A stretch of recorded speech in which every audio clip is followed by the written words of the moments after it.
Is currently undergoing a political turmoil. Tens of thousands of people are out on the streets every weekend demanding the resignation of President Alexander Lukashenko, and the authorities have cracked its whip on the protesters.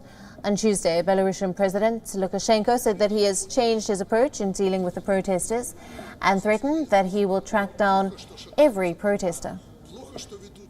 Плохо, что шатаются по Минску. Плохо, что ведут себя в наглую. Мы поменяли тактику. Мы в спокойном режиме найдем каждого. Современные средства позволяют это делать, что мы, кстати, и делаем.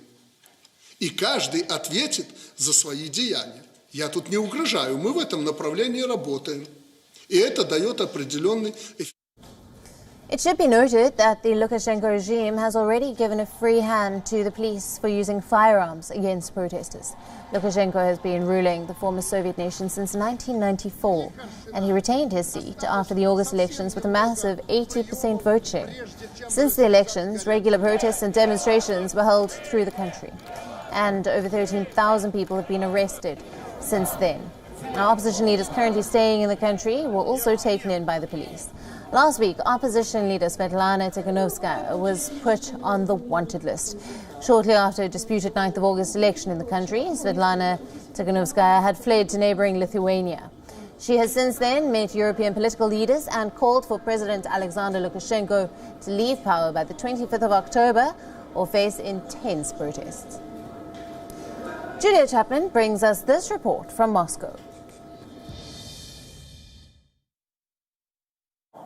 Well, Alexander Lukashenko has really been ramping up the rhetoric against protesters in the last couple of weeks, and it comes as he's now faced some 8 to 10 weeks now of protests in the country that have been carrying on despite the fact that Lukashenko seems to be holding on to power. It hasn't stopped people from taking to the streets almost daily, particularly on Sundays, and Lukashenko says now that he is going to try to round them all up, although he says that is not a threat.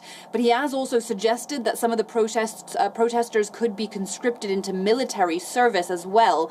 So he really is showing no tolerance here, and that comes after some officials had suggested that police could use firearms against protesters, although we haven't yet seen that. Police have been meeting protesters with a very heavy hand every weekend when they gather in their biggest numbers on Sundays, and this past Sunday some tens of thousands of people took to the streets of Minsk. Around 280 of them were arrested, and many of them quite brutally so. And so these protesters are still continuing to take to the streets weekly, and it comes ahead of Sunday when there is a deadline, this ultimatum that Svetlana Tikhanovskaya, the opposition leader who is in exile in Lithuania, she has issued this deadline which she calls the People's Ultimatum for Alexander Lukashenko to step down. So it's very likely that there will be tens of thousands of protesters on the streets once again.